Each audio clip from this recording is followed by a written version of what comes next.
Ladies and gentlemen, welcome to today's episode, or I should say, from now on, this week's episode of Tobacco Pipes and More. Today, we are going to be taking a look at the John Cotton Double Pressed Burley.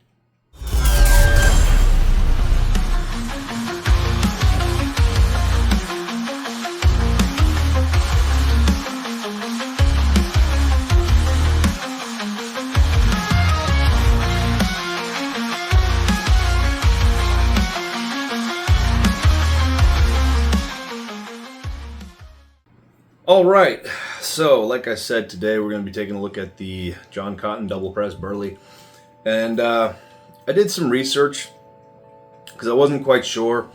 It is manufactured by Sutliff, which, as most of you know, I haven't made any comments because I actually just recently found out about this situation with the whole STG takeover thing. Which maybe I'll get into in another video, but a lot of people have already, put their opinions out, and it is what it is. But for now, so most likely, John Cotton Double Pressed is not going to be available anymore. I'm going to be hoping to get some more before they do, because I really like the tobacco. It's such a shame that they're scrapping basically every single blend from Sutliff, and that sucks too, because that includes, where are you? The Maple Shadows and stuff like that. It's a real shame.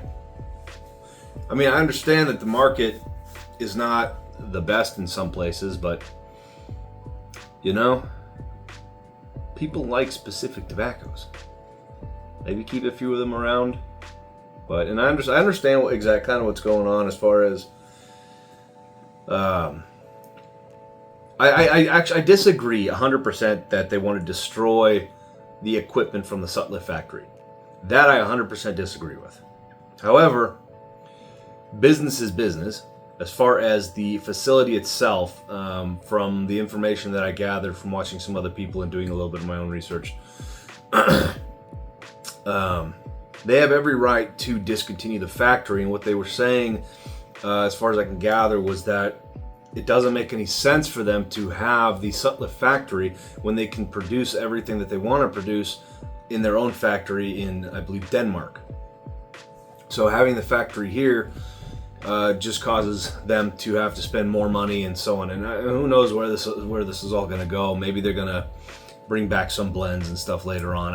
Who knows? But we're not here to talk about that. And again, I know that the John Cotton might not be available soon.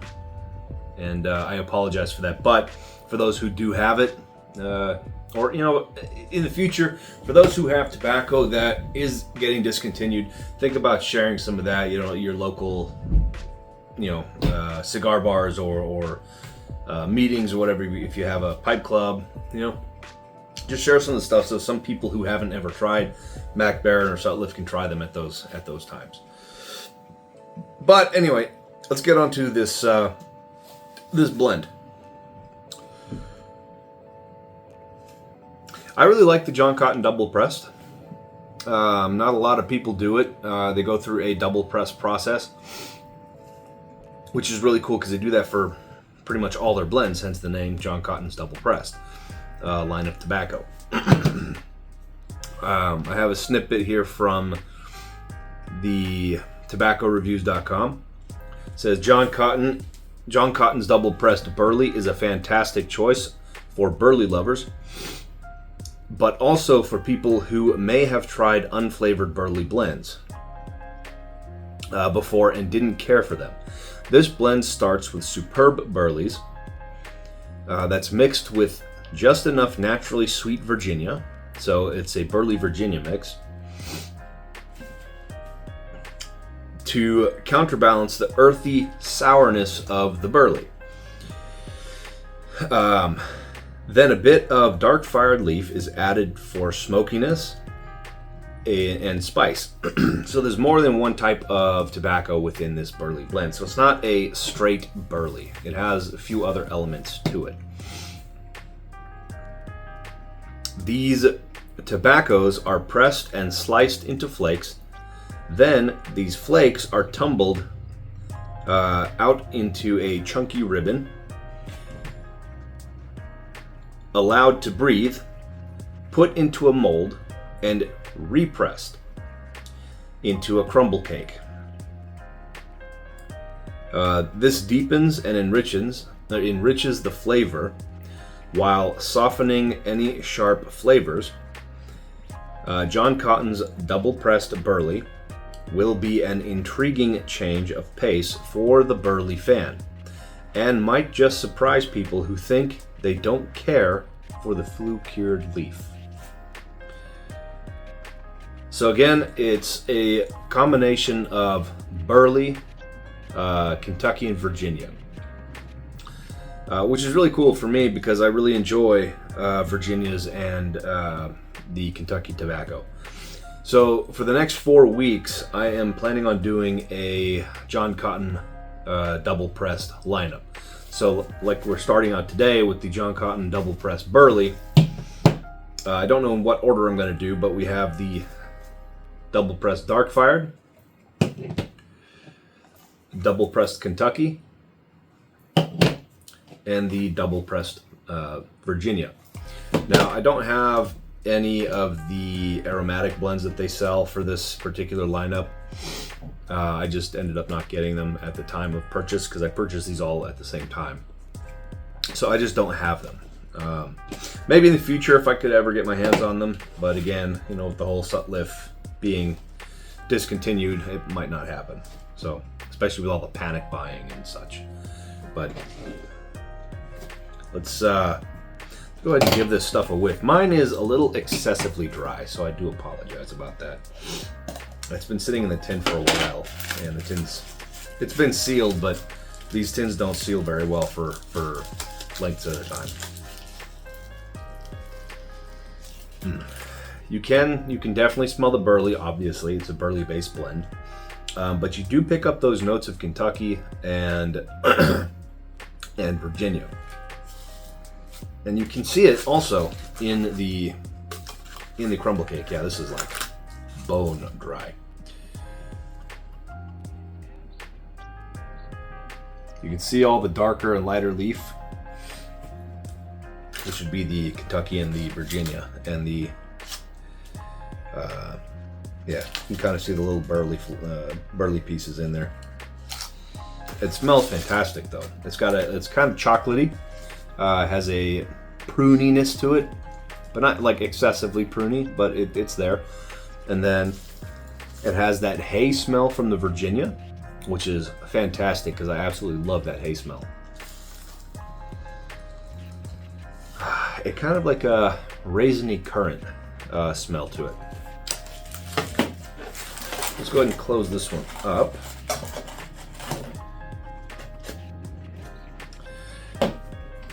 At the end of this video, I am going to go over a few other tobaccos that I purchased the last couple of days, so stay tuned for that. We'll unpack this dry stuff in here. I wish it wasn't so dry, but you know, I wasn't paying attention, so it's my fault. I'm not going to do a whole lot of it because I gotta rehydrate this stuff. But we can still kind of get the flavor profile and the smoky smell.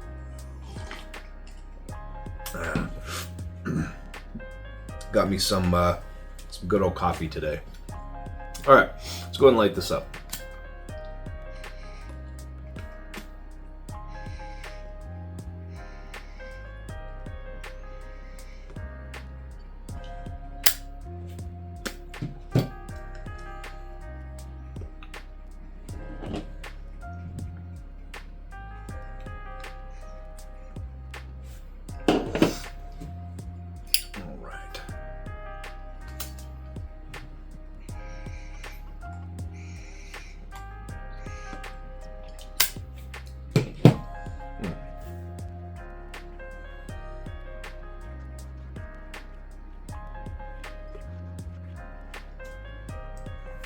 Yeah, so right off the bat, you get that burley, the deeper burley flavor.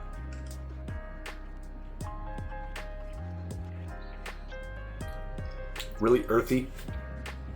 It's not sour though. It's not.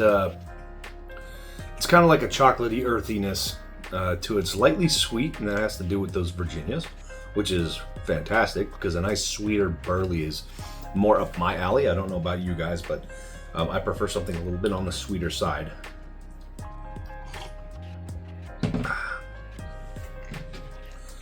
Let's go ahead and hit this again real quick with some fire.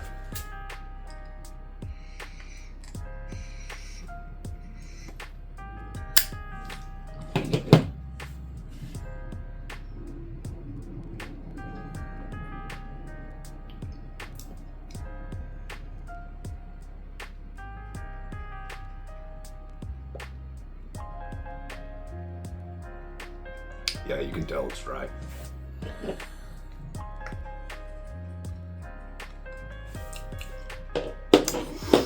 On the back end, you get a little bit of that grassy hay flavor.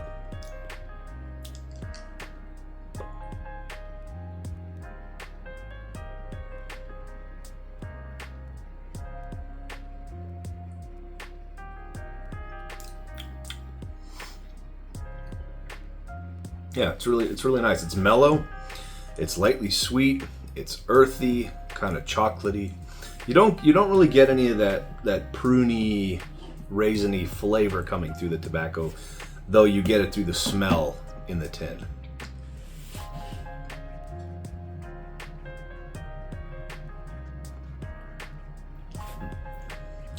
Man, that dryness really gets it a little hot.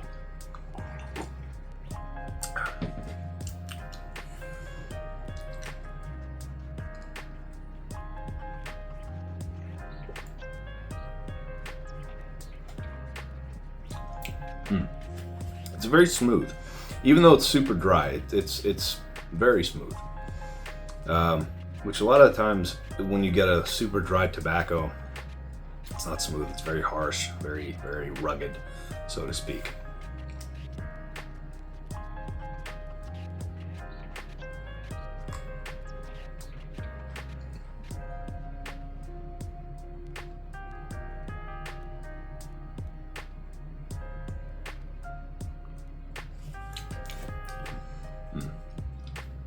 It is really nice.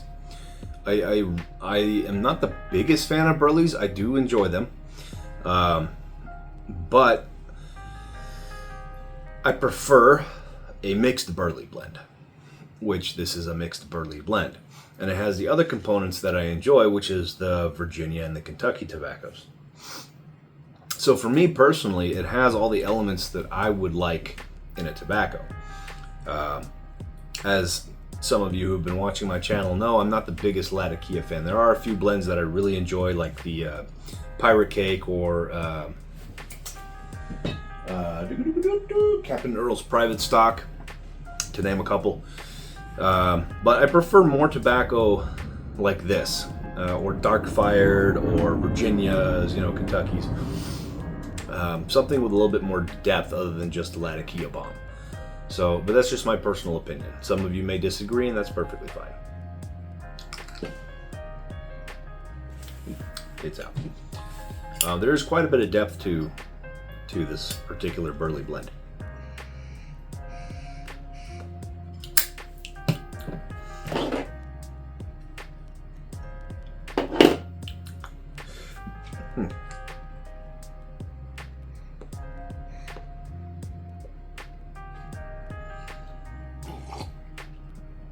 Yeah, if it wasn't so dry, I could probably consider this more of an all-day smoke. Something I could pick up any time of the day, or smoke multiple bowls of.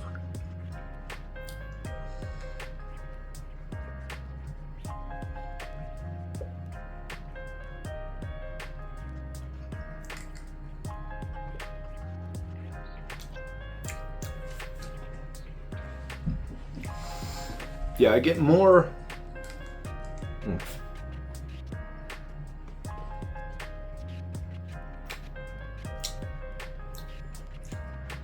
I get more of that chocolatey robustness through the retrohale, through the nose.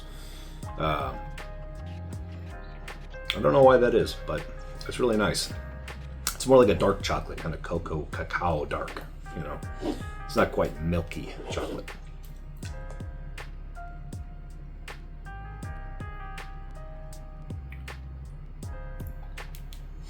Yeah, so very, very, very, very nice tobacco. Smooth. It's gray, grassy, hay-like, or hints of, I should say, because it's not like it's boom in your face, but there are hints of that in this tobacco. The grassiness, the hay, it's slightly chocolatey. It is lightly sweet. It is earthy. Not very pruny, you know. It doesn't like hit you in the back of the, or at least me, it doesn't hit me in the back of the throat with a little souriness that I get from something like Three Nuns. But overall, the flavor profile is really nice. I prefer that lightly sweet, kind of chocolatey-ish, earthy flavor. But what really puts this over the top for me is that Virginia kick of the grassy hay-like flavors. So for me, this is probably a 3.5 on the 1 to 5 scale. Let's make it like a 3.7 as Burley blends go.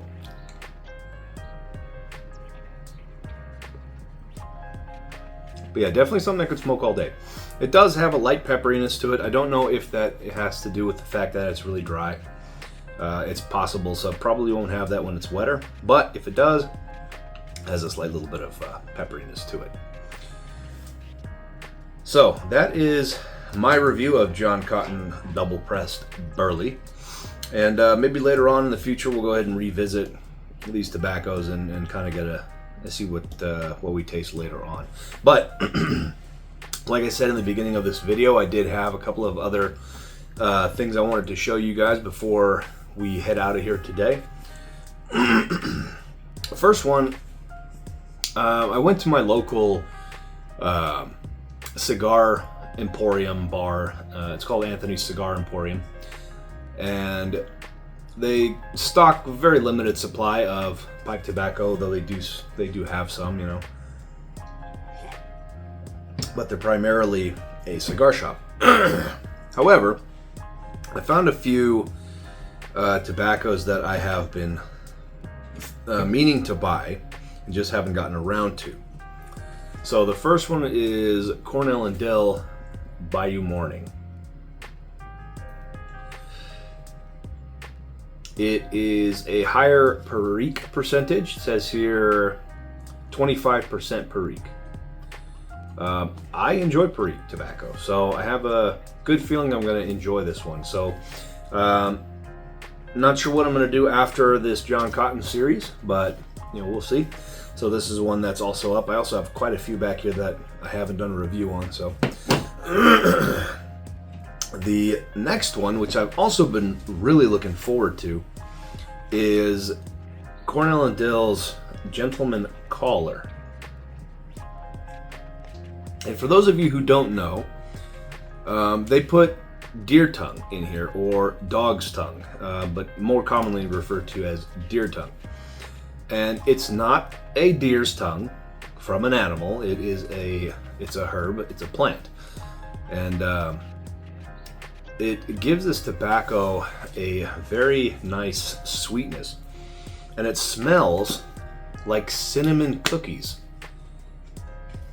Like a cinnamony, sugary cookie out of the tin. It's freaking phenomenal. Oh, I can smell this all day.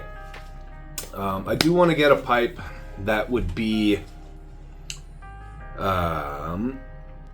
this deer tongue specific, because apparently deer tongue can ghost a pipe pretty bad. So that is one thing that I would like to do, is get a pipe and use it primarily for deer tongue tobaccos, because there are a few out there and I do want to try them. I've never had deer tongue in any of my tobaccos before. So the other ones I got, I don't think you can find this anymore. or at least very limited quantities in very limited places. I got to do a little bit more research on it. I just thought the tin art was really, really cool on these. It's called, I'm most likely butchering. Anyway, so it's called tsuge, and or at least I think I'm pronouncing it correctly. It's called tsuge, and this one is Raijin. I don't know what this one's called. It's in Chinese. I can't read it. It's called the Golden Dragon, and this one. Sorry. Other way, this one's the Golden Dragon, yeah. And this one is Golden Archer, I guess. But yeah, I thought they were really cool looking. So I figured I'd pick them up. And I got to do some extra research, and find out more information about them and see if they're even available anymore. But according to the sales associate at Anthony's Cigar Bar or Cigar Emporium, they are no longer available, so I don't know. Also, I found one there. I forgot the name of it, but it's got a little bluebird on it, small little tin, like yay big, and $500. Holy shit, $500. So don't think I'll ever be spending that much on one tiny little tin of tobacco. But just goes to show how much tobacco can cost. Okay, sorry about that. I guess I ran out of the space, the time, I guess. I don't know. But anyway, so that's going to conclude the review of the John Cotton Double Pressed today and the other tobacco that I have here on my table. I really enjoyed this one. It's a really nice blend. I am going to have to rehydrate this, but yeah. If you have not already, and if it's still available, please pick up yourself some of the John Cotton Double Pressed. Personally, I feel that they are a phenomenal tobacco. Are they the best out there? No. But they are really good. So please do yourself a favor and get some of that. So without further ado, ladies and gentlemen, I will see you guys next week in the next episode of whichever John Cotton Double Pressed tobacco is up next on the batting plate. So without further ado, I will see you guys in the next one. Cheers.